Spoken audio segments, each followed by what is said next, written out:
Hey guys, now I'm Luna here. Welcome back to Inside the Artist Studio, the show where I interview various different artists with various different talents. My guest today won't turn his phone off, and is someone that... Hey guys, now I'm Luna here, and welcome back to Inside the Artist Studio, the show where I interview various different artists with various different talents. My guest today is someone that has amazed everyone around him, not only due to his creativity, but due to his ability to bring his creative ideas to life. From making a VR headset to the Nintendo Switch, to making a GameCube Mini Classic system, he's got a collection of video games that I'm currently sitting around. It's the most amazing game room I think I've ever seen. He's got more systems than I ever thought imaginable, and quite the brain to boot. Ladies and gentlemen, you know him as Nintendrew, Mr. Andrew Kennedy. Are you talking about me?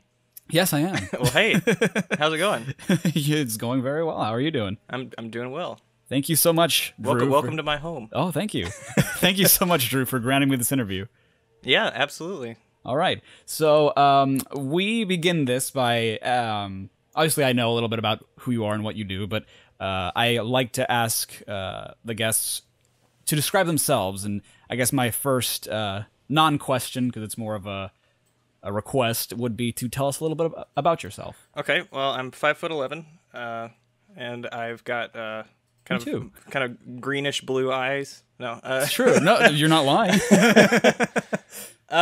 Ladies, in the YouTube space, I like to make videos on retro gaming as like the core topic, and specifically kind of skewed towards Nintendo gaming, as indicated by my name. Of course. I like to surprise people with kind of like obscure gaming facts and, you know, miniature collections, I guess, that people might not otherwise think about a lot. Miniature? Well, I mean... You say as I stand behind your almost complete boxed N64 collection. Right. Well, I guess I like to make my efforts on YouTube kind of an extension of my hobby. So, of course, when I find things that I find surprising or interesting while I'm pursuing my hobby of retro game collecting, I like to share that with other people. And that's how it started, and that's how it continues. So nice, nice, nice. Where are you from, and where did you go?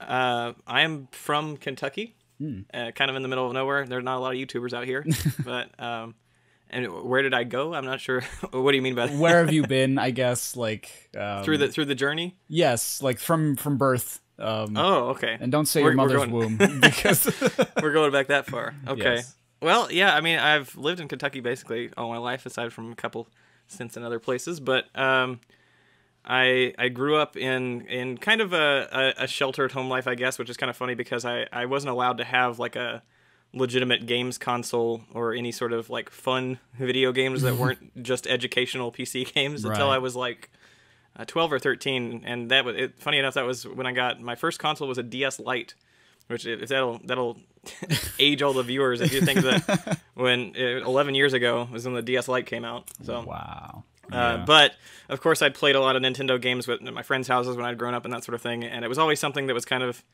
intriguing to me. I always liked computers in general, but specifically gaming and how video games worked and how they were made always inspired me, I guess. And so that was my first career. Is I went into game programming after getting a computer science degree.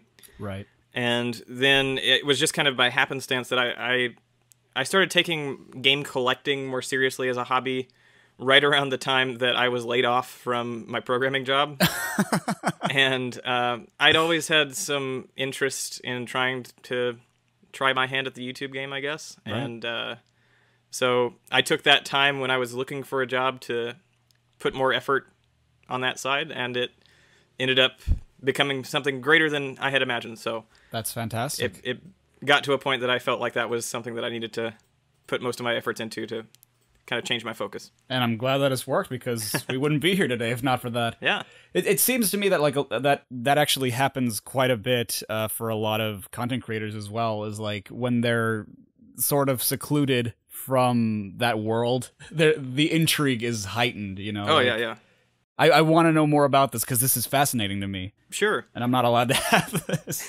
Well, yeah, absolutely. Science and art are two totally different things, but I believe that the things that you do in particular can be seen as artistic. That being said, what art do you practice? Given that, you know, you have computer science. I wasn't told before you came here that I was going to be called an artist. That you put me on the spot here now. But no, it's kind of funny because I've had this conversation a lot of times. I think that computer science as a field is probably the most artistic of the sciences. Of course, yeah. Because and I'm not to badmouth any of the other sciences, but what I mean is that computer science often involves, especially with like software engineering, it involves difficult problems where you have to kind of build your own creative solutions.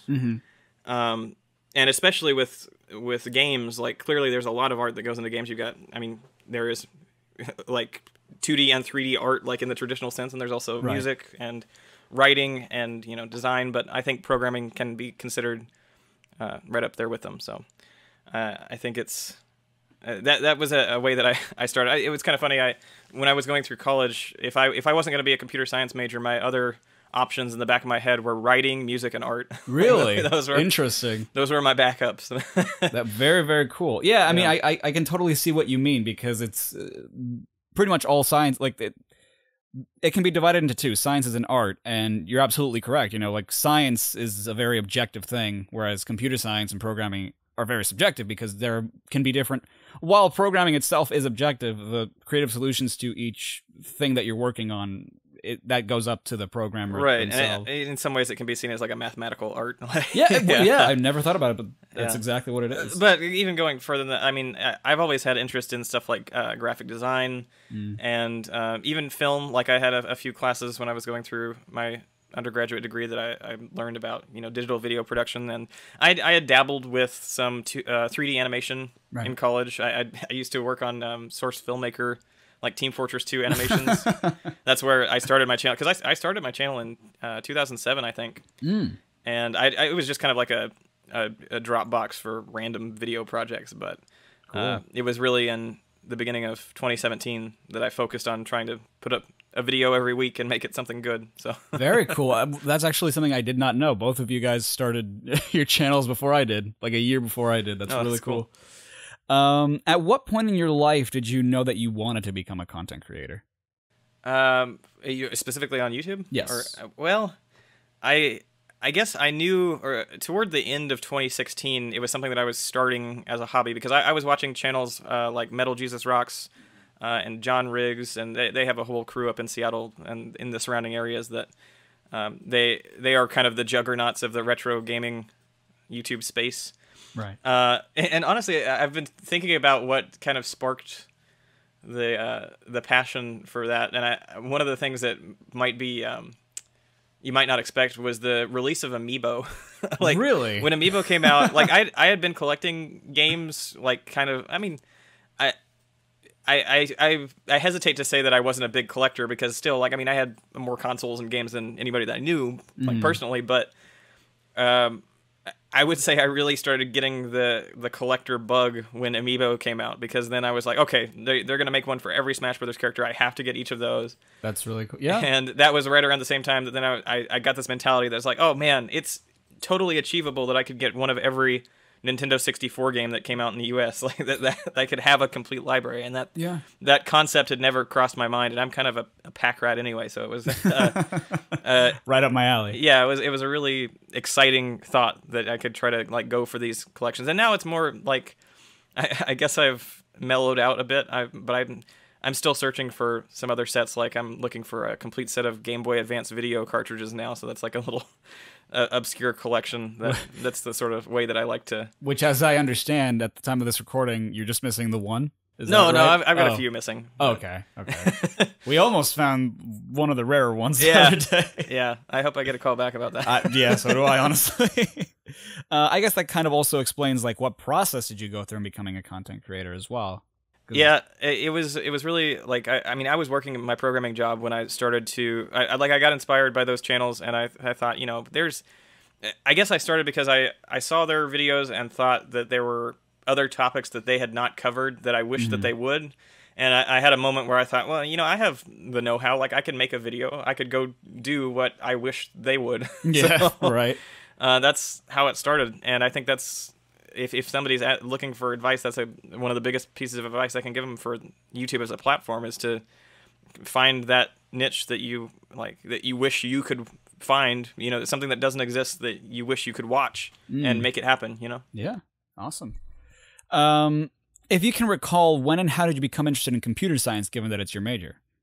I was interested in computers since probably 3 years old. I think it was when I was 3 that my grandparents had bought a computer for my family, but for me, in the sense that they wanted me to have something to learn on before I went into kindergarten. Oh, I see. And it was an old Gateway 95 desktop. Like, this was when personal computers were finally becoming affordable, and like you could. Right. Yeah, it was a kind of a new territory, and so my parents had no clue how to use it, and so I was left with this computer that I had to figure out how to make it work at 3 years old, but I loved it, and so like if I got a new game, of course it would be like some educational game. Right. If I got a new game, I would be the one to figure out how to install it and how to get it working, and so that just kind of. It felt like magic to me, I think, early on. It was like there's this magic box that I can interact with, and I can change things on it, and it can, show me information, and it's crazy. So bend to my will. Yeah. So yeah, I was always kind of interested in making machines do what I wanted them to do. Right, yeah. And that interested you enough that you decided, like, this is what I want to do for the rest of my life. I knew that I wanted to be in computer science all throughout high school. I guess going back all throughout elementary school even, I knew I wanted to do something with computers. And then I guess it was when I got into middle school and high school that I knew I wanted it to be with games, because that felt to me like such a big creative outlet, and I could be able to tell stories and, work with a lot of different talented people in that field. Of course, yeah, definitely. Tell me, is anyone else in your family an artist, or at least artistic? I know that you told me like your uncle's a contractor and he made all those houses. Yeah, my uncle works as a contractor, and I guess that you can consider that a form of art. Architecture. Yeah, it's funny you mentioned that. When I would visit my uncle and aunt's home as a kid, I always used to play on this application they had on their PC, which was a 3D blueprint planner, because they had that for planning the floor plans of houses, and that was kind of like my janky versions of The Sims as a kid. Like, I would love to design a little house and make 3D renders of it. But as far as like art in the family, I guess I think my mom probably instilled a lot of that in me, because we always had like do you remember the kids show Barney would have like a segment where all the kids would go grab like crayons and markers, and they would grab it out of the Barney bag where they would have all these art supplies. Yeah. So my mom, since I was as far back as I can remember, she had what she called the Barney box, and so she filled it. That was our art box. So she always made sure I had plenty of paints and paper and all sorts of stuff that I could try to make stuff with. So that was an early seed that was planted, I guess. Cool. Now we're gonna get into a little bit of more, I guess you could call it in-depth stuff, but what is HitSense? HitSense was the first company that I worked with out of college. I got an internship there during my last few months with my undergraduate degree, and they are a sort of software solutions company in my hometown, and I had a friend that worked there as a software engineer, and he kind of put in a good word for me that they were looking for to bring on a second game programmer. And so that was where I worked first out of college, and we worked on a few different titles while I was there. And that is where I met one of my best friends, Matt, who was the other game programmer at the time. And since then, we've both moved on to other things. But yeah. He's making his own games now, and I'm in the YouTube game. Both gaming still. Yeah. Yeah, very, very nice guy, Matt. What is Demand with the Plan? Demand with the Plan is a horrific story of a terrible username gone wrong. That was actually, I think the first time that I had used that name was in Habbo Hotel. Do you know what Habbo Hotel is? Yes, okay. I do. I never used it, but I know what it is. Sure. So for the viewers who aren't familiar, it was kind of like a virtual world type hangout space for teens. And it was really popular back in like I want to say early mid 2000s maybe. And I don't remember exactly what the origin was of like the idea of the man with the plan, but I remember that the character limit was 14 characters for a Habbo Hotel username. Right. And that was like the first time as a kid that I needed to make a username for something. And I chose Demand with the Plan and stuck with it for everything. And then and that included YouTube, because that was just shortly afterwards. In 2007 was when I think I made my YouTube account. Right. And then it was in February or March of 2017 that I was like, I need a rebranding like this. It doesn't make any sense. It doesn't represent what I'm doing on YouTube now. And I had this. I think I was driving in my car, and I don't remember the exact context, but I thought. Like the idea of Nintendrew as a username just came to me, and I was like, oh, I was wondering if that's free, and I saw that like the URL wasn't taken, the website wasn't taken. I was like, this is perfect for me. Like, yeah, I'm Andrew, and I cover Nintendo games, so Nintendrew was born. Yeah, awesome. What is NC2 Media? NC2 Media was the second company that I worked at, and that was.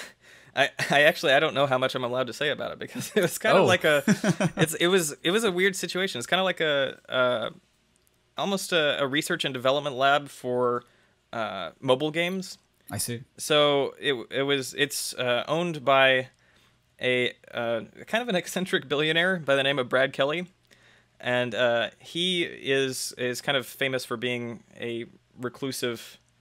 I don't know what you say. A reclusive billionaire, I guess. That right. He's. You know him by name only, but never by presence. Right, and I guess that should be fair game. That I could say. It was kind of interesting that when I went into NC2 Media for an interview, none of the people who were interviewing me were allowed to tell me what they were working on. Huh. So I basically had to go in head first and say like, yeah, we'll try it. I'll see what you're doing, and they just kind of had to hint at me like what they were trying to accomplish, and right. So it was more of a. It was kind of a one-sided interview process, I guess, that they got to learn about me. I didn't get to learn a whole lot about them. But the point of that being that NC2 Media kind of worked as Brad Kelly's, I don't know if think tank is the right term, but just his kind of test bed for ideas. And it wasn't only games. We had some other software solutions, I guess. Right. But yeah, that was my second big job out of college. It's interesting that you describe it as...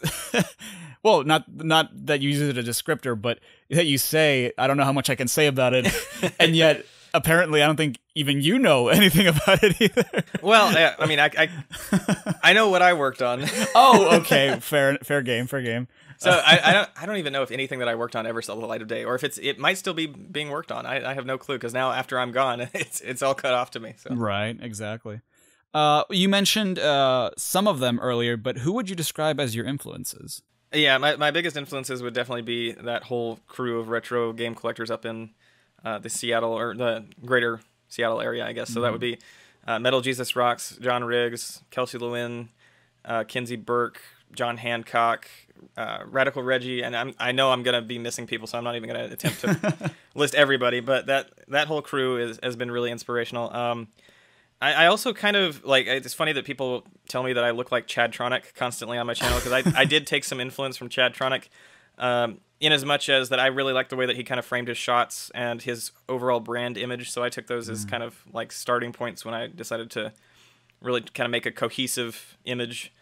And I've always been inspired by some of those DIY type, I guess... I don't know if mechanical engineering would be the right term there, but like, well, channels like Ben Heck, like the Ben Heck Show. That's a really major production on YouTube where they'll make crazy console mods, and like they made a portable, like a more portable Virtual Boy headset. I remember a while ago, and so they have all these crazy projects, and that's kind of that creative outlet. That's what. Probably in the back of my mind inspired a lot of the DIY projects that I do on my channel. Implying that the Virtual Boy is portable at all. Yeah. Cool. So what would you say is your favorite thing about being a content creator? Oh man. Honestly, it's been pretty surprising to build a community of fans so quickly. I think that might be kind of narcissistic, but I really it makes me happy that I'm able to bring ideas to a lot of people and that they respond so well to it. So being able to have like an active Discord community and having people who can give me that immediate feedback and let me know what they thought of what I've put out for them. So just having a following has been a really unique experience, and it's something that I didn't think that I would ever have the chance to experience. So right. What is your least favorite thing about being a content creator? My least favorite thing is probably myself. In as much as that I get in my own way a lot of the time. Sometimes it can be a positive. So like, sometimes I might act in the way of a perfectionist. So I might sit on an idea for far too long. Of but course, yeah. in some cases that means I end up with a better product. But that's a lot of buts. That's a lot of buts. Oh, that's a lot of buts. It's kind of prevented me from building in certain ways that I would like to. So like I'm still on one upload a week, and sometimes I miss that. So sometimes it can be even less than one upload a week. Whereas a lot of people are pushing out, one or more videos per day. And so I would eventually like to get to a point where I can at least get comfortable enough with my workflow that I can be happy with the content I'm putting out, and also be able to get out more content in a shorter period of time, because I think my biggest weakness is my own procrastination. I agreed. Yeah, me too. Now, you practice various different things like writing your own scripts, doing the voiceover, filming, editing. Out of all these different parts of the creative process you practice, which is your favorite and why? Honestly, a big part of it is research for me. Mm.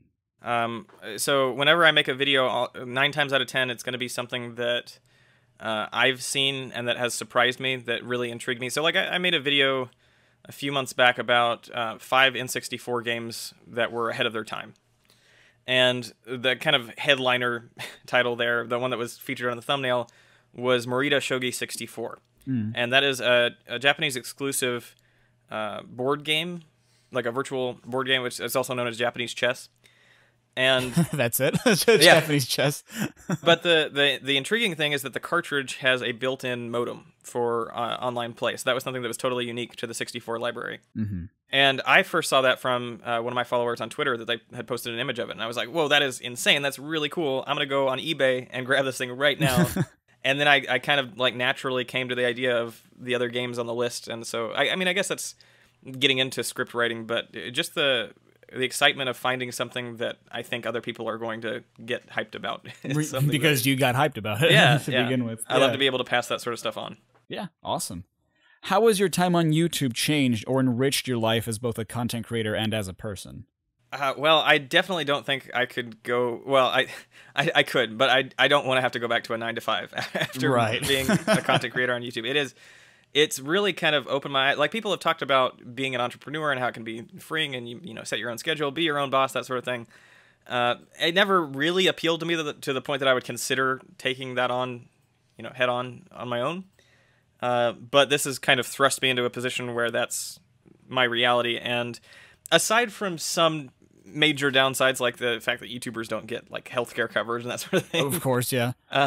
It's been very freeing to be able to set my own limits, set my own schedule, and I just have complete control over a creative process from start to finish. Right. Because when I've worked for, if you work for any company really, but especially in game development, I think there's this kind of, it's almost an inevitability that you're going to be working with a lot of people on a lot of different teams.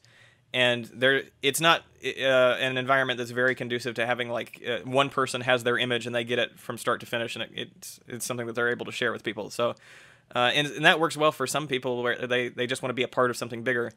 But I think maybe it's just that I'm like a control freak or something. But I've always wanted to be able to build things from start to finish, whether that's whether it's a DIY project where I'm literally building something, or I'm making a game or making a video. I like to be able to have a hand in every aspect of it, I guess. Of course, yeah. I feel like most game developers might have tendencies like that where, especially nowadays, because people are so creative and they see what other people are able to do and they want to do that for themselves. So yeah, it's harder for them to be part of a collective idea when they want to get theirs out and they have to abide by someone else's ideas. Yeah, it can definitely lead to a lot of butting heads, and especially just with like the corporate atmosphere, it can kind of get bogged down with feature creep and all sorts of stuff like that. So of course. It's a major conundrum, I guess. Bit of a pain in the neck, as it were. Do you consider yourself as someone who does what he does for the sake of art or for some other more personal reason? I do what I do because I like to make people happy, I guess. That's because I mean, whenever you choose a career path, you've got to kind of judge your motives, I guess. Like,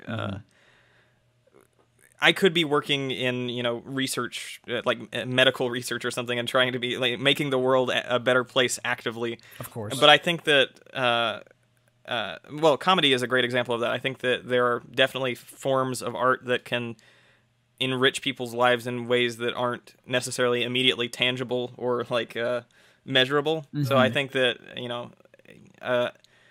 being able to bring someone something that they can get excited about, that can enrich their, whether it be that their hobby. In my case, I'm broadcasting to people who enjoy retro gaming. And so I like whenever I have an opportunity to bring someone back into that kind of cloud of nostalgia and show them something that they forgot, or show them something that they might not have recognized about what they enjoyed as a kid or continue to enjoy.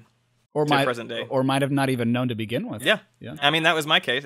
Like I went back and went crazy and got everything. So, yeah. I guess somewhat to extend the question, because you kind of already answered this, but what inspires you to make videos? It would go back to those few content creators that I started watching, because it really was there was a point where I thought, there is no reason I can't do the same thing. And I guess, there's probably something in the back of every content creator's mind when they set out that like they have a vision of grandeur of like where it could go. So I'm sure there's that part of that was consciously or subconsciously driving some of my actions. But really, I was just excited to catalog my hobby.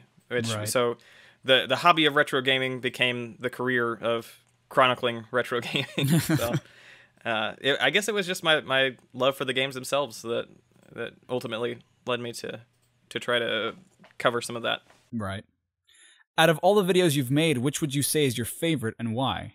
I have been asked this before, and I think my best answer for this question, I don't know if it's necessarily my favorite video, because I have an issue where I'm sure a lot of people go through the same thing, but if I go back and watch a video from more than 3 or 4 months ago, I feel like it's the worst thing in the world. Like that, like it takes every fiber of my being to not unlist every video after like 2 months, because I feel like I'm always trying to improve on what I've done last. Of course.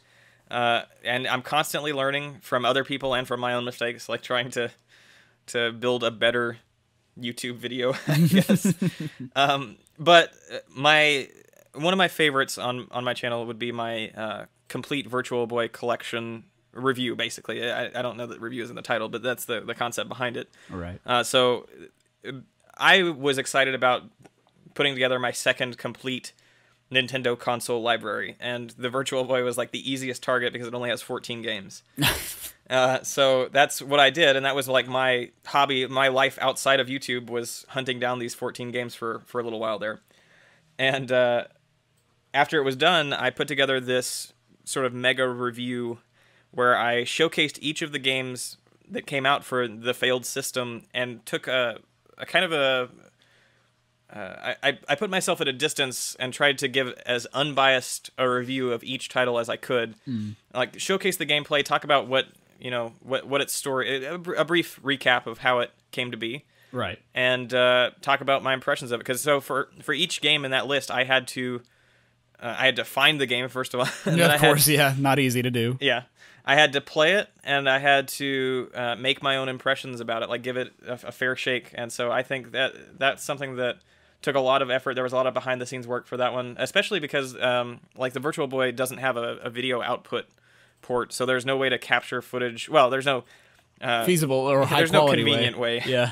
to capture footage from a Virtual Boy. So and it's also just such an obscure console that there's not a big emulation scene for it. So I had to kind of put some research in and figure out how I could best get the footage from the system. So it ended up being that I found a working solution for emulating the console, which ended up working well enough. So there was I think there was a lot that went unseen that went into that video. Mm-hmm. Right, and it's your favorite for that reason, like just all the behind the scenes stuff. Yeah, I think it's my favorite in that it had a lot of work that went into it.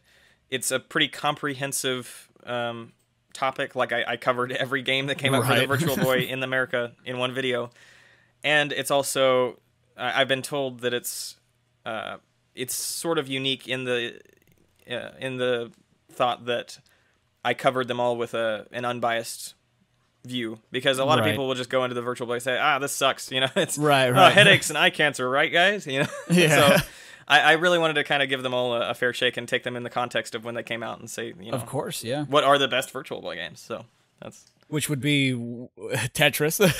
Oh, my favorite has got to be Virtual Boy Wario Land. Right, that's the one. That's the one I was thinking of. Yeah.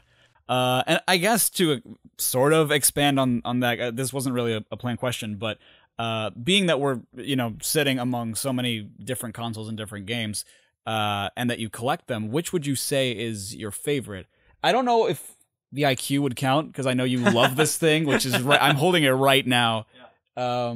But which of the consoles that you own would you say is your favorite, and why? I get to ask this a lot too, and it's a tough question because I think there's it's a multifaceted question in that, of course. If you ask me which console am I going to take on a deserted island, where I'm probably going to say something more current like my Switch or my Wii U, because I've got like virtual console stuff on it, so that gives me like the widest breadth that I could experience. So I think it's kind of disingenuous to say that an older console is objectively better when I could take the Wii, for example, and have a solid set of most of the good titles from 64 as an example, but in the context of when they came out, the advancements that each of them made, I think my favorite has got to be the 64. That was kind of my first introduction to gaming. So when I was a little kid, my mom would babysit for one of her coworkers sometimes, and the dad of that family had a 64 console in their living room, and so my mom would take me along when she was babysitting. Right. And I would just be bored for like 2 or 3 hours, so I would sit in their living room and boot up. The only game they had was Donkey Kong 64, which remains one of my favorite 64 games. It's the only one that's up there among top 5. Yeah.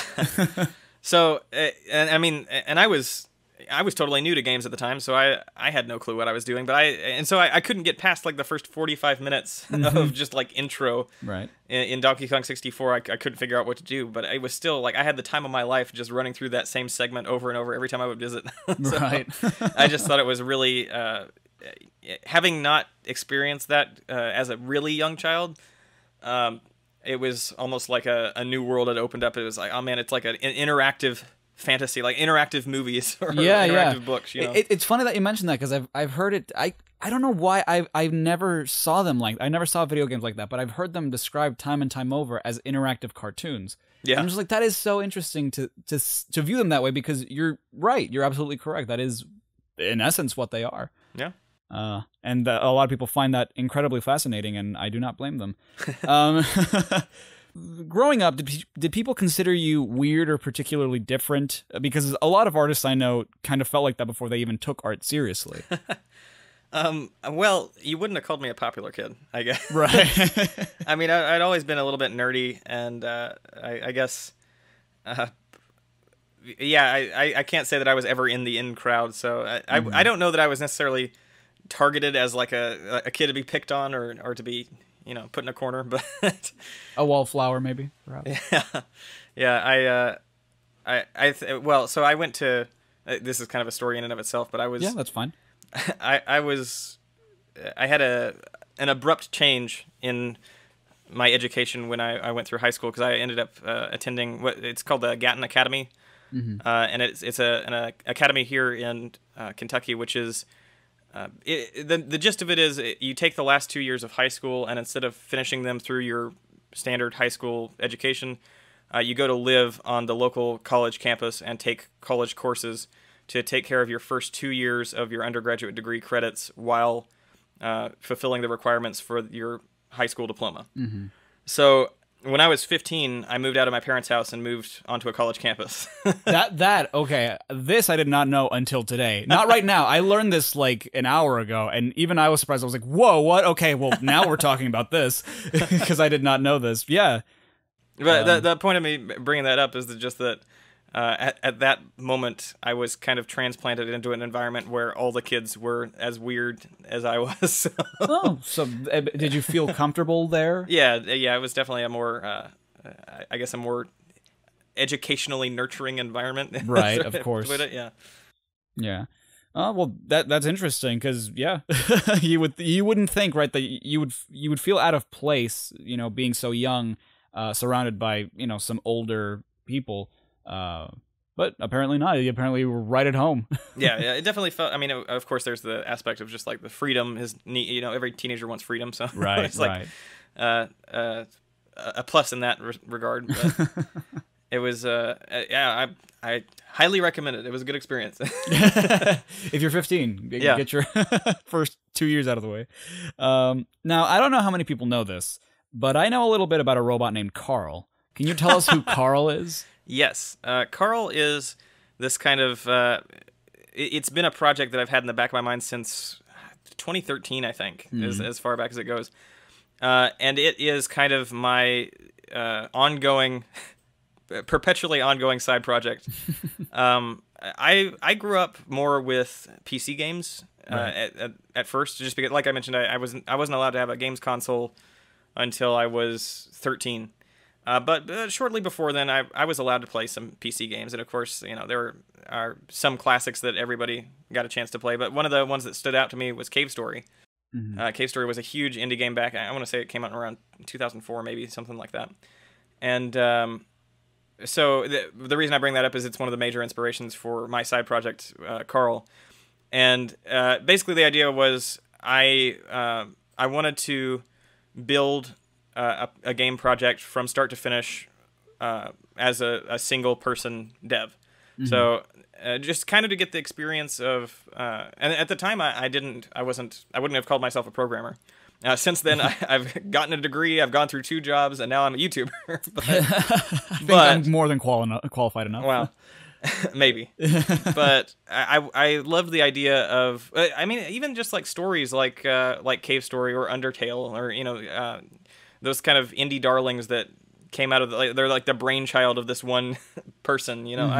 That's always been an intriguing part of like a sub genre. Well, I guess not a genre, but a part of gaming history. A subset of So, of course.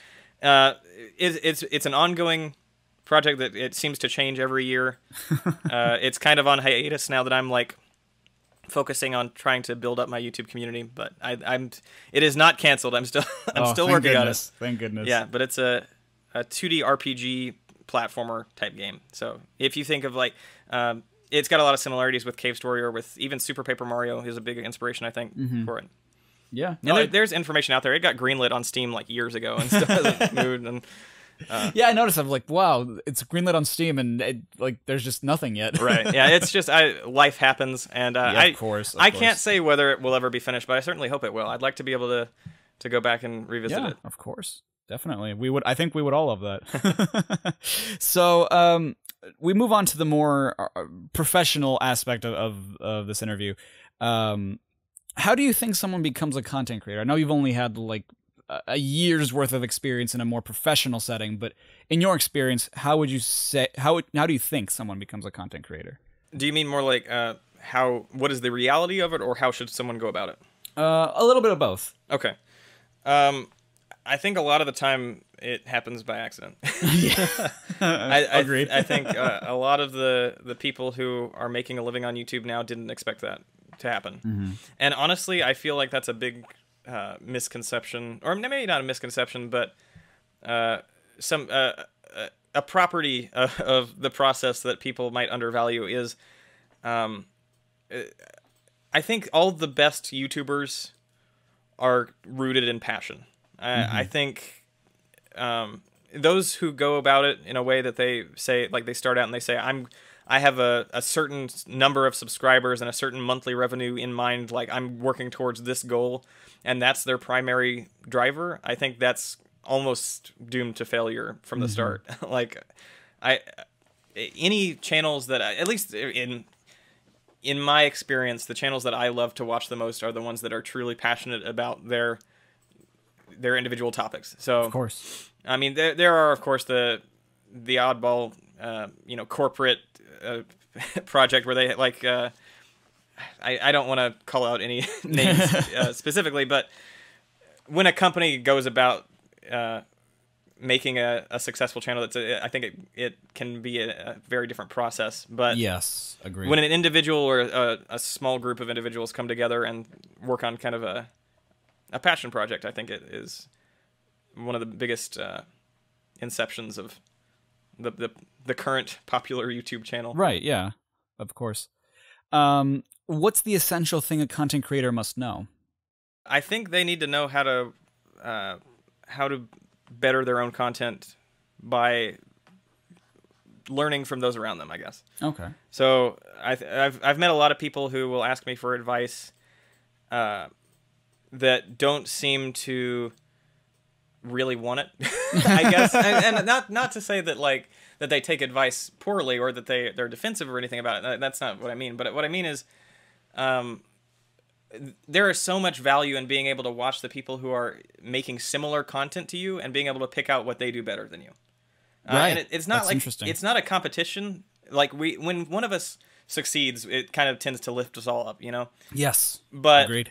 there are I love to watch channels that are very similar in content, or at least as similar as they can be, and try to pick out things that I like that they did and try to twist that into my own content. Like try to build upon my own repertoire of skills and of patterns and workflow with what I've learned. So I think watching YouTube videos is as important as creating them when you're working as a creator. Right, yeah. No, I think that's a very interesting thing that you touched upon, because if you meet a fan, I guess, because there's no other real word for it, or a follower who looks up to your content and wants to make content similar to yours, and you end up following them back, and you see like, whoa, I really like this aspect of it. You try to incorporate it into your content as well. So it's like, yeah, absolutely. You inspired them and they in turn inspired you, and you're both making better content as a result. Right. Yeah. I mean, nobody's perfect. I mean, I'm not talking about like just copying people, but No, I mean, of course not. There are little things that I think, honestly, one of the things I've noticed that people seem to gloss over is there are a lot of things you can do to improve a video's production values that people seem to overlook. And it kind of starts with something as simple as thumbnails. I think there are a lot of people that don't put enough weight into that and don't really consider that that's your first point of contact with a potential viewer. Yes. And there are a lot of sensibilities in areas like graphic design that I think go overlooked. And I think, honestly, graphic design is one of the biggest skills that can help you out in this space. Yeah. Because it gives you a feeling for, I mean, how to, outside of things like how to frame a shot and stuff like that, but you've got, building a consistent brand image with consistent font schemes, color schemes, and building a brand that people will recognize and remember and want to come back for. Right. Is a huge part of trying to build that loyal community. Indeed. What advice? I guess you kind of already touched upon this as well, but what advice do you have for breaking into the business? And I guess you can also expand upon this into computer science and programming as well.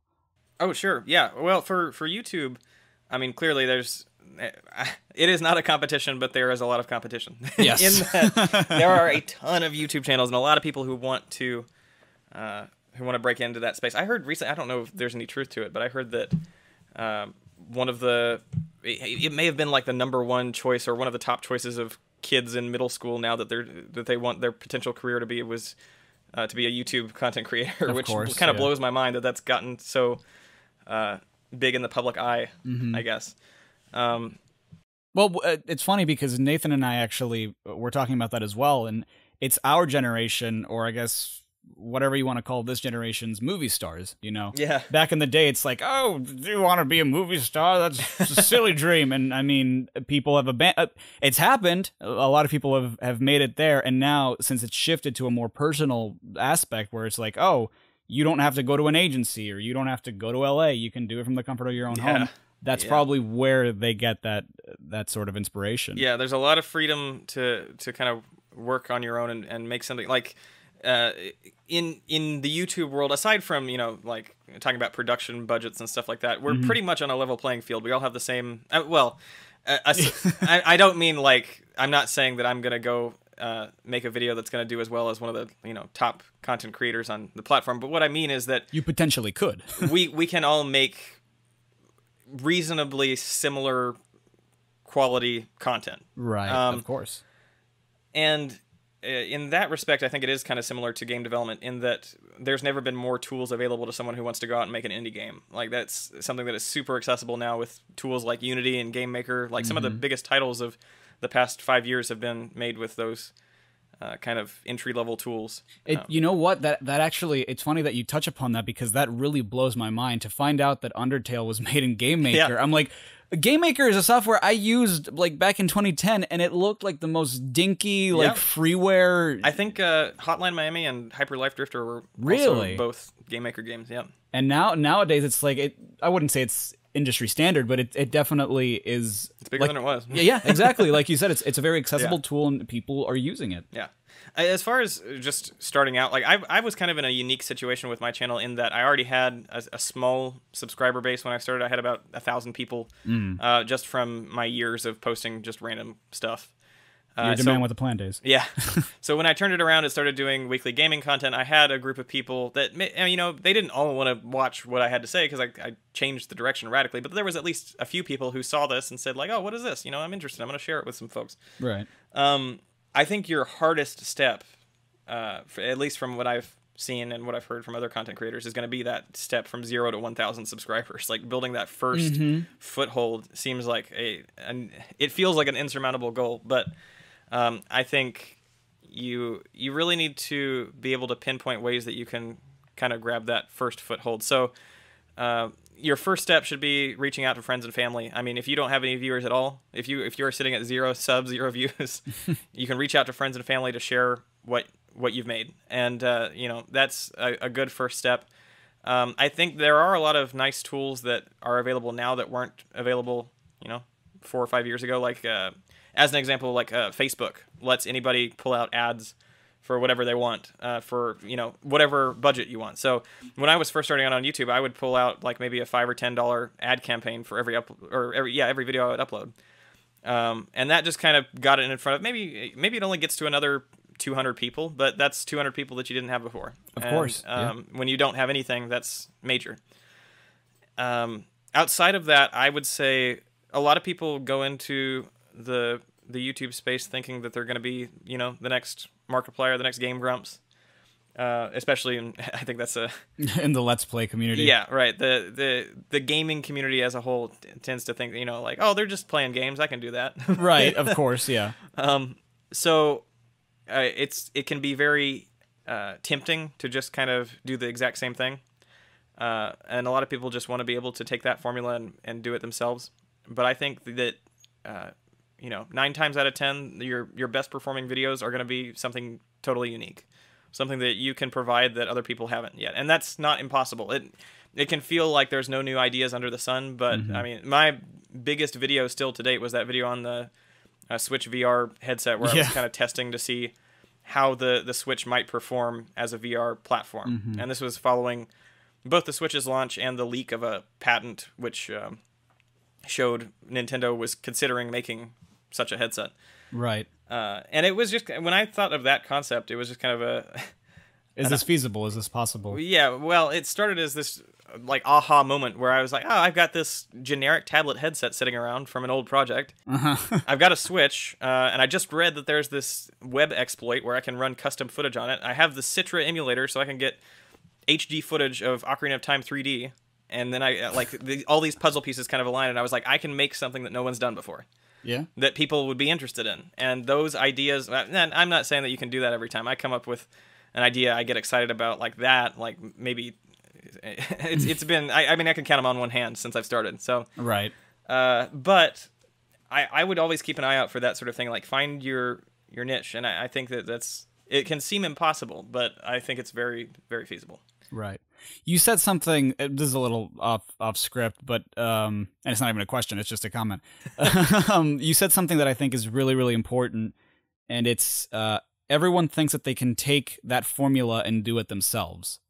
Like, not even with the spin, you know, because you right. added later, this like, you have to do something that's unique, and you're exactly right about that. Like, they literally try as they may, take the formula and do it themselves without doing anything different, because they think that, A, that they can, and B, that nothing should change, because if it works for them, it should also work for them Right. as well, you know? I think there's also a tendency to really undervalue the talents of some of those top creators. Of course. Like, if I take Game Grumps as an example, I think, like, well, I guess I should say, as an aside, I think a lot of people starting out on YouTube tend to use comedy specifically as a crutch.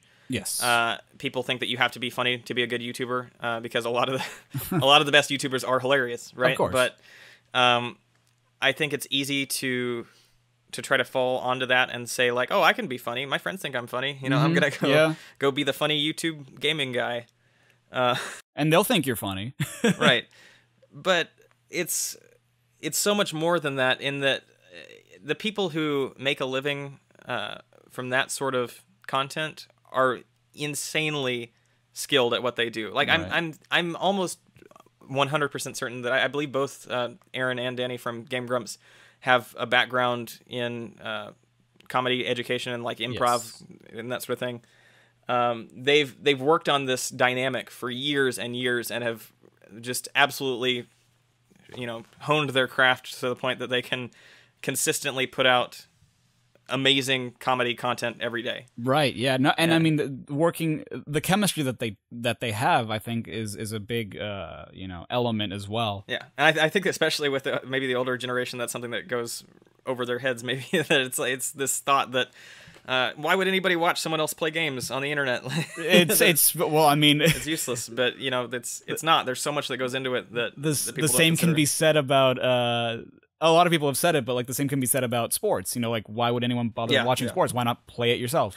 It's it goes beyond it. You know, it's enjoyment of not only just watching someone else play it, but what they have to say is the most important thing. Yeah. So I think there's a lot of what you see is 5 to 10% of the effort that goes into any given project. You know, so I think a lot of people will have this misconception that they can just just try their hand at it and be successful, and it's much more than that. Of course. Are having connections necessary for breaking into the business, do you think?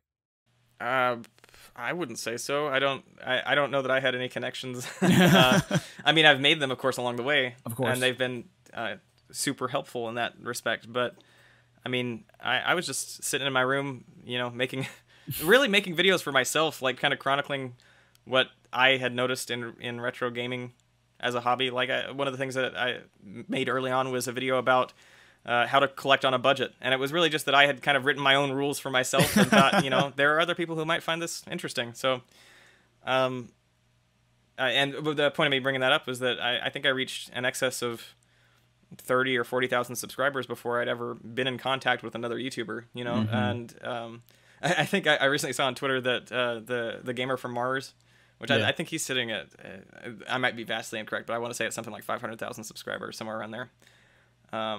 He said that he has never once met a YouTuber in real life, which blows my mind. Like, when you get to that point, like, you've got to be, I would think that you would be, meeting up with like-minded individuals, but of course. He's managed to create his own little ecosystem. That's very interesting. Yeah. Now, earlier I asked which one of the parts of the creative process you practice was your favorite, but which do you find easiest and why? I'm not really sure. I guess as far as the amount of thought that has to go into a specific process, I think editing as a part of the process has become something that's closer to second nature than anything else. Right. It's still, like, for me, editing, I could deal with making some improvements, so I still take quite a lot of time to push through a video. But there's a lot of aspects of it that do become kind of second nature, that you start to get your own workflow, get into your groove, and figure out what works for you, stick to a pattern, you know. So that's not to say that it's the quickest part of the process. But, right. But you find it the easiest. Yeah, it can be kind of meditational. You're just kind of it's a, at least for me, I don't know if others can relate, but it's kind of like a tedious, methodical process you're going through, and just running through footage, and record a game, cut it into clips, and place it, and try to figure out where you're going to put animations, where you're going to put graphic elements. So it's right. It's kind of a cookie cutter process at some point. But well, I mean, I say that for myself. There are tons of people that do amazing stuff with their editing techniques that I hope to one day, you know, reach a fraction of that kind of talent. But that's definitely something that I would say has become kind of it becomes an automatic process, I guess. Right. How has the entertainment industry changed since you've begun your career? Have you noticed any, you know? Well, one of the biggest things was the whole YouTube adpocalypse started right around the time that I was able to actually start making any money from YouTube. So I kind of hit it at a poor time to put my own, to bring my own judgment for the impact of that whole situation. So, I mean, that's the biggest thing that I can think of that it's happened, at least in the YouTube space, since I started, was the whole issue of demonetization and that. But even before that, that advertisers had left the platform. So I wasn't, I didn't grow into demonetization. I was born in it. You know? So, you were there for the whole kit and caboodle. Yeah. So I don't know. I don't know that it's necessarily changed that much since I started. I just started a little over a year ago, so I'm excited to see where it goes. Yeah, exactly. Good answer. What kind of higher education would you say helps professional performing content creators? Well, I definitely think the biggest thing that helped me just to get a start on YouTube was a basic digital video production class in college. And at the time, it was just kind of a class that I took to fill a requirement, or it was like we had to have a certain number of electives, right? And it just sounded interesting to me. I was like, oh, yeah, I'll learn how to make videos. And it was kind of like a introduction to, you know, film and audio and video equipment, framing shots, how to use editing software, just a real high-level look at all the different fields that go into making film, or, you know, YouTube as an extension, I guess. Yeah. So that I didn't fully grasp how valuable that was going to be for me until after I was finished with that course, I think. Yeah, I was going to say, like, little did you know. Yeah. I was just kind of taking it for fun. I thought it would be interesting to learn, and it certainly was. It was one of my favorite courses that I took through my undergrad degree. But, yeah, if I could go back, I would love to have delved deeper into that. Maybe I would have learned more. Maybe I would be faster with editing if I had done so. What would you recommend for aspiring content creators who are just getting into the whole deal of YouTube, or in your case, you know, the reviews that you do, or game collecting as a whole? Specifically in that space? Yes. Well, I definitely think we were talking about, you know, trying to find your unique spin on the content. I think building a consistent format and image is paramount, because if you're going to be uploading something one week that people love, and then next week you're uploading something radically different, you're not going to keep an audience for very long. So when people talk about consistency on YouTube, like saying that consistency is key, a lot of the time what they mean is that you need to be uploading every week, or, you know, 2 or 3 times a week. But even another overlooked aspect of that consistency, I think, is consistency in your content itself. So I think you definitely want to try to find your audience, and don't do too much overreach. You know, don't go from you know, making a video on retro gaming one week and then do a food tutorial the next, and then you know, don't do a $5 video game challenge and then shoehorn in some sort of a spicy food challenge. That would be ridiculous. You know, just off the top of our heads. Yeah. Do what I say, not what I do. Yeah. Exactly. What non-educational requirements and qualifications do you think are needed to become a content creator? Oh, well, I think in both the fields that I have been in for YouTube and for game development, I think the best thing you can do is just to start practicing. And I guess that's kind of that might sound like a cop-out answer, but I mean, even more so than an education, especially in game development, I think one of the biggest resume points you can have is to have examples of your work. Right. So if you're able to teach yourself and to go make a game from start to finish, that's going to be insanely valuable to a prospective employer. You know, if you're able to show your skills, that can totally wipe out the need for higher education in that field. So Like, yeah, even I agree. my friend Matt that I mentioned, he didn't get a degree in computer science. His degree was in writing. And now he's really, yeah, and then he got a job as a game programmer, and because he taught himself in his spare time, he decided he wanted to try it out, and he made his own games, and he broke into the field, and now he's making games on his own, so he's living the dream, right? Which is incredible because there's so little writing in a robot named Fight. But it's yeah, I think just getting your hands dirty and trying your hand at it is a great way to get started, especially for game development, but also for content creating. And of course, I think as I mentioned, there's a lot of value also in studying what works. So I think a lot of the best creators on YouTube have learned the vast majority of their skills and the angle that they take in a new project based on what works. You know, like what they see is best performing. Because I mean, the YouTube algorithm is kind of a terrifying beast that changes every year, right? So that's why we end up seeing trends every year, and we'll see, continue to see them. Right. It's a ever changing landscape, so it's always valuable to be able to check yourself and look and see what works right now, right, and try to emulate that. Is having a second career necessary for being a content creator?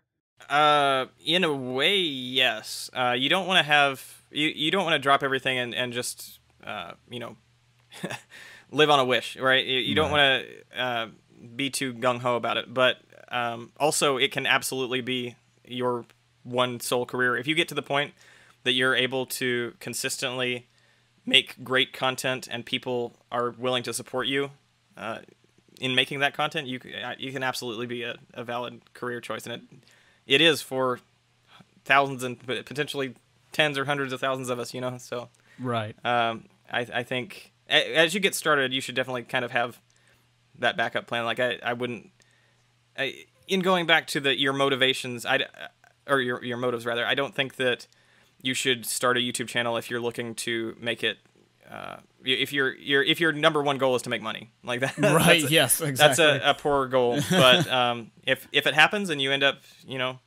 building something that's really special, then absolutely go for it. Of course. What backup jobs do you think would be the most useful for aspiring content creators?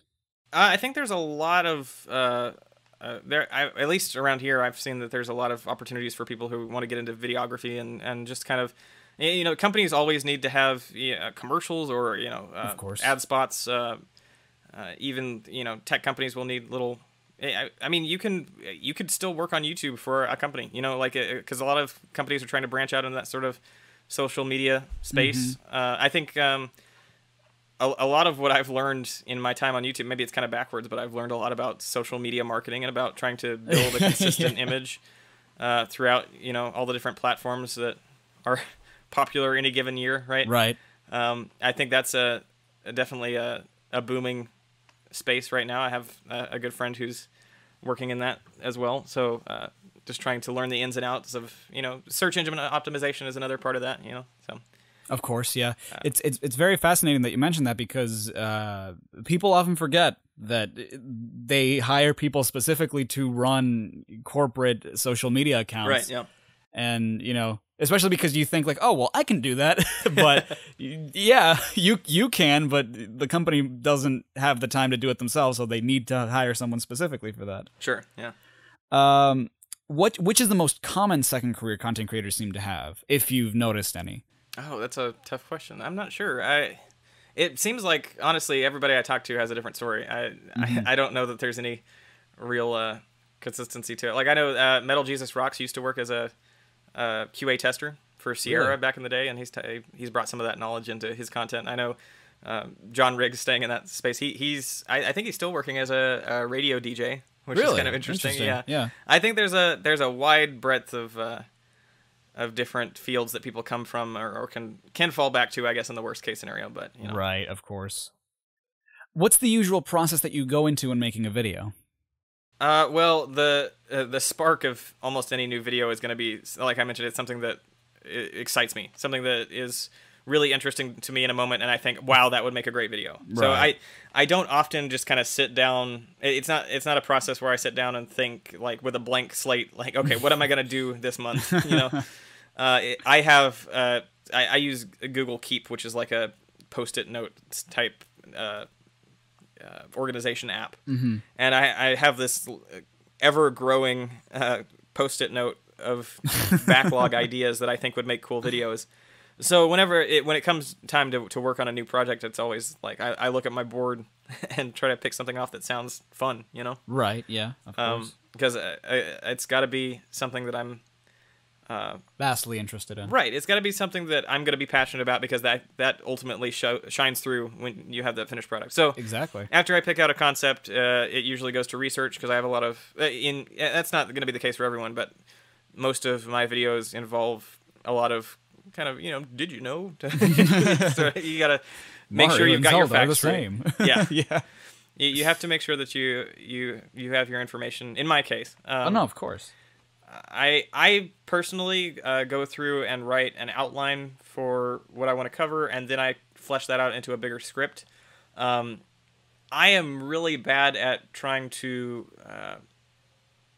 well, as you can tell here, I am bad at enunciating and conveying my thoughts in a coherent stream of information on the fly. Right. So I much prefer being, and I guess it's part of it's nerves, and part of it is, just getting kind of worked up about what you're trying to bring out. Maybe it's that perfectionism that shows its head. That I like to be able to curate what I'm going to tell people before you say anything. Before I say it, right? So yeah. I find live streaming super stressful, honestly. I mean, it can be a ton of fun, but I'm really bad at trying to think of clever things to say on the fly. Of course, yeah. So I always write out at least a moderately detailed outline of what I'm going to say. I like to imagine that before you start a live stream, you just have a script ready that goes over the span of an hour. And I write down every option of what people might say in chat. Yeah. If they should ever ask this is my response. Yeah, exactly. So after I've got my script, I usually record, because on my channel, I like to do what I call interview segments, which is just where I have the camera in front of me and I'm talking about the subject, and I kind of intersplice that with game footage and images whenever appropriate. So that's usually my first step, is I'll just record my voiceover.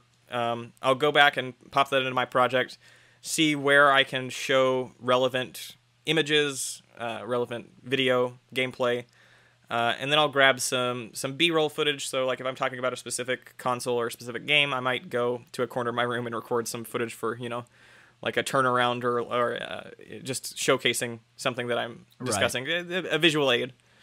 And then just kind of mash it all together and hope you have something good when it comes out. So. Easy bake video. Yeah. You mentioned practice earlier, but is there anything you do to improve your skills, be it make your own private videos you never release, or something similar? I really like trying to find teachable moments in each new upload. So I think, honestly, at least every other upload, if not every upload, I feel like I've gained a new minor skill in what I'm trying to do. So, and usually that boils down to a new what am I trying to think of? A new method of editing, I guess. Right. Aspect of that process. So I guess I'm trying to think of an example now. Like a new keyboard shortcut. They're like, oh my god, I could use this. It could be something as simple as that, but also like, well, oftentimes they come from mistakes. So like I had a video a while back. I won't say which one because I'm not gonna call it out. But I had a video where I was just. It was a stupid mistake. I accidentally. I can't remember whether I just didn't record my audio or I didn't have the. Something. Or I think it was that my microphone was like not on my desk and I didn't realize it was like over in the corner of the room or something.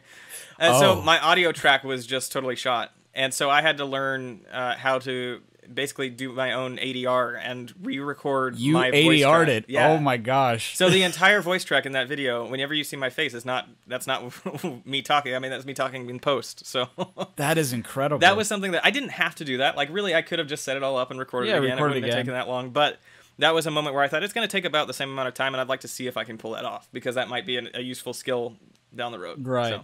Oh, I agree because ADR is. Even like as a voice actor, I can say ADR is not the easiest thing because I've tried to do it with myself and it's incredibly hard.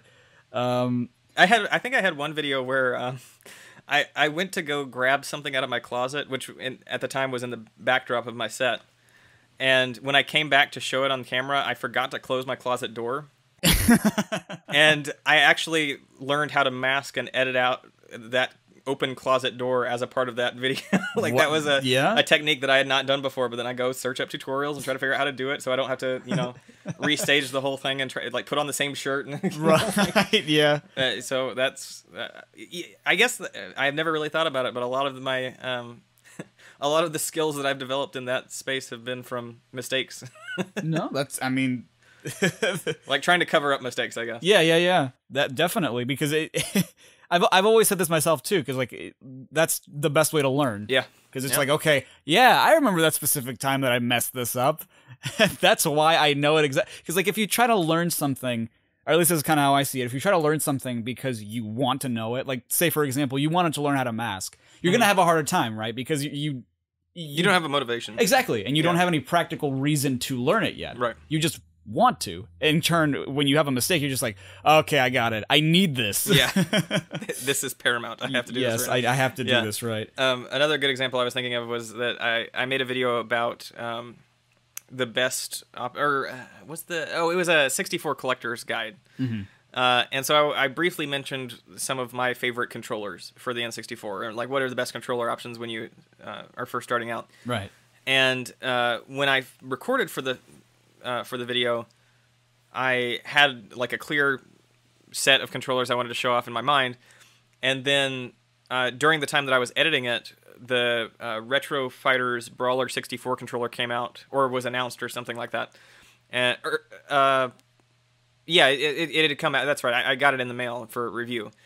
This was after I'd recorded the footage for the episode, but I wanted to be able to mention it, so I could have just said like, in a comment or in the description, like, oh, I also wanted to mention this briefly, or I could have just glossed over it and not mentioned it at all. Right. But I took the opportunity to intersplice a kind of, like an addendum into the video. So I could have just cut away and said, like, hey guys, I messed up.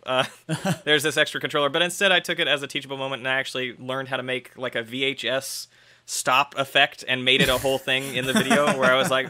I like did a voiceover to myself where I was saying like the Hori pad is definitely the best option, and then I did this VHS pause effect and I was like, hold on 1 second, and then like cut away to, so I made it something that was still entertaining to watch and didn't detract from the video, and I think that those are also good moments to learn new skills. Of course, yeah. If you could go back and remake a video in its entirety, which would it be? And why, I suppose? Well, anything old. The very first one. Yeah, well, whenever I upload a video, almost every single time there's something that I wish I had done differently afterwards. Of course.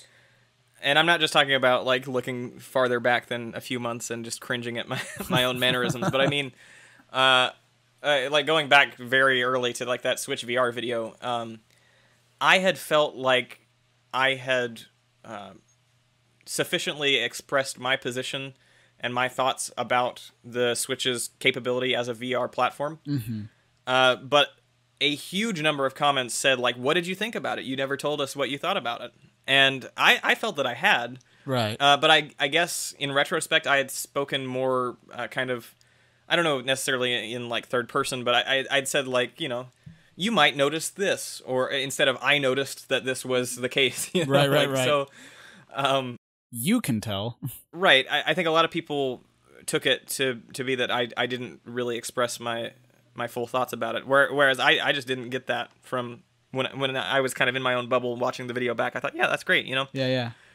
So I ended up having to kind of correct it in the comments and say, like, here are my express thoughts about the conclusion.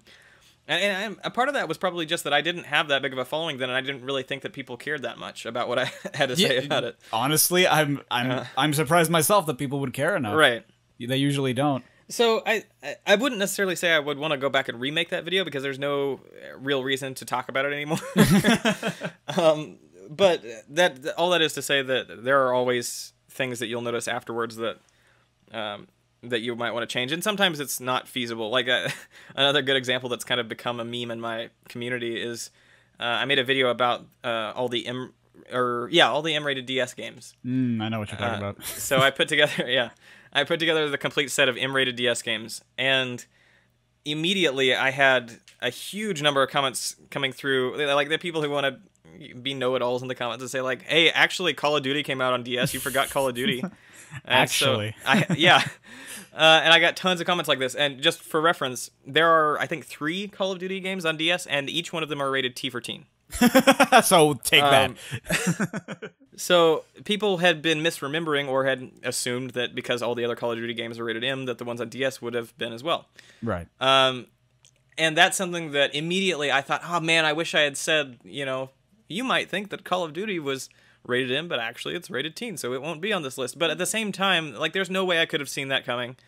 And there's no way that, even if I had, that wouldn't have really added to the video, I don't think. Exactly. And now in the end, it's just become this meme in my community that people will just say, what about Call of Duty? And I'll still get comments on that video that say, what about Call of Duty? And I have no clue which ones are real anymore. Now. Yeah. So that there's always something that I think you can pinpoint and improve. Right. What should a content creator always do? Always be on the lookout for those things that you can improve, I guess. I think the biggest factor in a successful video, I would say, is having that passion as your driver, as your driving force. You've got to be able to. You need to have a certain amount of drive and ambition about any given project. So right. I mean, you can fall into patterns, right? Like, you can find things that work for you, and it might not be such a big accomplishment once you finish a new project, especially if you're getting into things like daily videos and that sort of thing. Of course, yeah. It can't be, you can't pour your entire soul into my masterpiece. Yeah. Monday, Tuesday, my masterpiece. But if you ever get to a point that you're, this is very different than my first answer. Sorry, I'm kind of skewing it here, but if you ever get to a point where you're just in it for the grind, and you're just like, that I have to get this out because I have to get it out, and I'm not enjoying myself, and I just need to finish it, and I hate this video. That's gonna come through in the end. I think. I think it's very hard to hide that sort of disconnect. So yes. If you get to that point, I think you should definitely kind of take a mental health day and try to think about, reconsider all your options. Yeah, and if a video is not working, then let it not work. That's the same thing in going back to game development, and it's kind of weird that I can find so many parallels, but I've never thought about them before. Yeah, you need to know when to let an idea go as well. So if something just isn't working, if it's not working out, then try again next time, or maybe go back to the drawing board, try to find something that you can really be proud of. Exactly. Good answer. What should a content creator never do? Don't upload other people's videos. I mean, that's an easy answer. Yeah. What would you say I don't know. That's a poor answer. I'm sorry. No. It's a perfectly fine answer. Don't be a jerk. Really, just be a good person. Okay. Yeah. What would you say to someone who wants to start a YouTube channel or get into computer science? Oh, well, for someone who wants to start a YouTube channel, I would say try to figure out early on, maybe put some feelers out and figure out what your direction is going to be. And the best way that you can do that, I think, is to find the people that inspire you the most and try to take what you appreciate about them and see if you can apply it to yourself. So if I were to choose a single channel that is the most similar to mine, I would probably pick out Metal Jesus Rocks. And that's really by design. Like, I mean, a lot of people will say like, oh man, your intro is a ripoff of Metal Jesus and that sort of thing. And really, I mean, it's because it's almost like it's a reference for those people who have come from his side that I love. Right. I love what he has done, and it's not meant to, I'm immediately coming off of saying don't copy other YouTubers. I'm sorry. No. There's a huge difference between copying and being inspired by, right. Yeah, and I hope that he would go back and see that as flattery. But but I just loved the way that the one thing that kind of persists there, the one thing that is really similar between our two intros, as an example, is that he every time he uploads a video, he'll have his intro where he plugs almost every time, if not every time, he plugs the game Hero, which is his favorite Atari game, into his Atari 2600, and turns it on. And then for my intro, I thought like, oh, I really love that it's like a really distinct beginning point for your video. And so I thought like, I'm gonna be the Nintendo guy. I'm gonna be Nintendrew. So I thought I'm gonna take Super Mario Brothers, put it in my NES, close the cover, press the power button. Here's the start, you know? Right. So that was my my inspiration from it. And honestly, I don't even know. What was the question? I'm rambling now. What would you say to someone who wants to start a YouTube channel or get into computer science? So starting a YouTube channel, find your inspirations and figure out what you can glean from them. I think that's the best way that you can get started, is to know what works and know what's caught your attention is going to catch other people's attention too. So, right. As far as computer science, I mean, especially if you're in high school, you have a lot of opportunities in most cases to start on that sort of track. So if you have any sort of programming, like introductory programming classes, I would recommend you to check that out. If you are outside of the realm of education or higher education, I would say just kind of go for it. Like, there are a lot of different tools, as I mentioned, to just get started with computer science, and especially with game development. So like we mentioned Game Maker. Game Maker is what I used when I was a kid. Really? When I was when I first understood that game programming was what I wanted to do with a career, I started plugging away at Game Maker and just making little, terrible, crappy games, but they were my games, and I made them from start to finish. Yeah, they were yours. And so I think in that respect, just that personal experience is one of the biggest aspects of it. Computer science in general, I would say I don't have any experience outside of having a background in like having my computer science degree is what taught me computer science. So certainly you can teach yourself. I don't really know what the process is that way, but I mean, the people have done it, so yeah, go for it. Go for it. Okay, well, ladies and gentlemen, we are sadly reaching the end of this interview, ending it with the famous questionnaire popularized by French writer Marcel Proust, asked years later by French TV personality Bernard Pivot, adapted by James Lipton in his interviews. Drew, what is your favorite word? Oh. Oh. I'm unprepared. Oh, no, I know what it is. It's gubernatorial. Gubernatorial. Because it just sounds so ridiculous, but it's such a serious term. That's a good answer. Gubernatorial has got to be my favorite word. What is your least favorite word? Oh. I didn't expect that one either. Man, I don't know.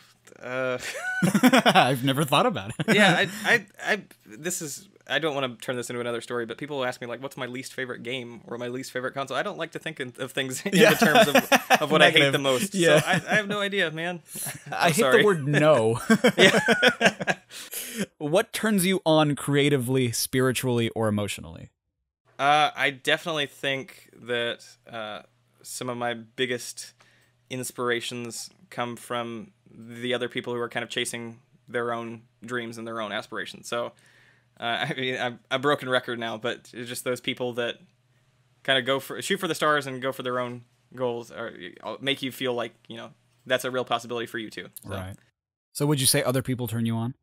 I might not put it in that exact phrasing, but yes, that would be fair. What turns you off? Negativity. Just general. I don't know. People who are kind of trying to tear others down in order to build themselves up. I think that's one of the worst, most toxic mentalities that you can take. So in the context of the YouTube space, I think people will get caught up and think that if someone else is doing well, then they're doing poorly, and they hope they have ill wishes for their quote unquote competition. And I think that's a really terrible mindset to go into it with. Yeah, I agree. This is Drew After Dark, so ladies and gentlemen, put your kids to rest. Oh, no. Drew, what is your favorite curse word? Oh, man. That's tough, too. I don't know. Maybe, like, shoot. Or darn is a good one. Gosh dang. Maybe crap. What sound or noise do you love? Oh, man, these are tough questions. I love this might be a cop out. I love music. I actually, this is kind of a strange thing, but I like really repetitive music. I think that it's a really solid tool for productivity for me in my life. Like if I'm working and I'm just doing something kind of tedious, I like to listen to this sort of like repetitive electro music that kind of keeps me driving and gives me kind of a, get you moving. So. A beat that never drops. Yeah.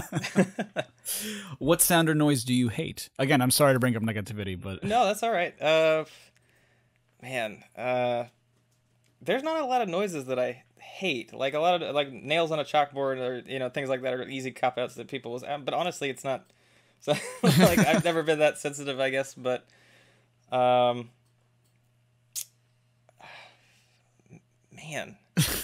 these are tough. You're pulling out all the stops. I'm honestly not sure. I get okay. The sound of something shattering is probably pretty. Devastating. That's a big shock and like terror. Yeah, especially when I'm home alone and my cat's asleep. Oh yeah, for sure. What profession other than your own would you like to attempt? This one's actually kind of hard because Sure. I had a similar situation with Nathan, where his major is film, and he does YouTube. So it's like, I guess if not for computer science and not for content creation, which profession other than your own would you like to attempt? Sure. Music. I really love music. I took piano lessons for 9 years, and I have kind of a background in I guess music composition, for lack of a better phrase. I've dabbled in it on my own time, and I've made music for games and that sort of thing. Ooh. But I think that could be a solid. That would be a plan B or plan C. Nice. I did not know that. If heaven exists, what would you like to hear God say when you arrive at the pearly gates? Welcome. You did good. Yeah. You're in the right spot. I love imagining in your mind God is this hey dude, big fan. I like to imagine in your mind God is this really socially awkward person. No, it's just me. That's all me. Okay, Drew, what can we look forward to with you? I don't know. All my future content's gonna be garbage. No. I'm just excited to see. Honestly, I don't know. I'm excited to see where it takes me. Like I mentioned, I've only been on YouTube for less than a year and a half. Mm-hmm. I mean, I've been on YouTube for more than a decade, but taking it seriously as like as a real pet project, I guess. So I'm excited to visit new convention. We're just about to fly out to E3 next week. Yes, true. And that's a totally new space. Where E3 was like almost a lifelong dream for me, and I'm really excited to be able to visit it the first time this year.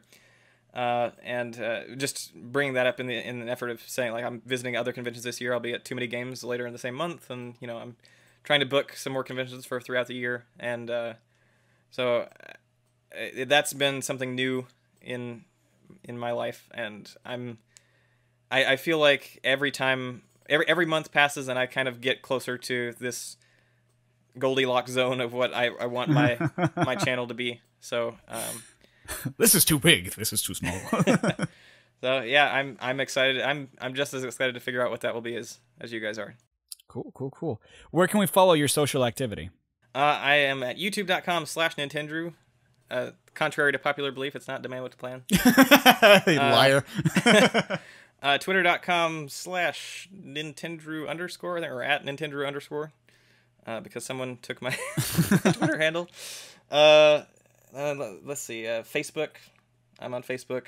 I've got a growing Discord community. You can feel free to join us there. Discord.gg/Nintendrew. And Instagram is NintendrewYT. And that's about it. Cool.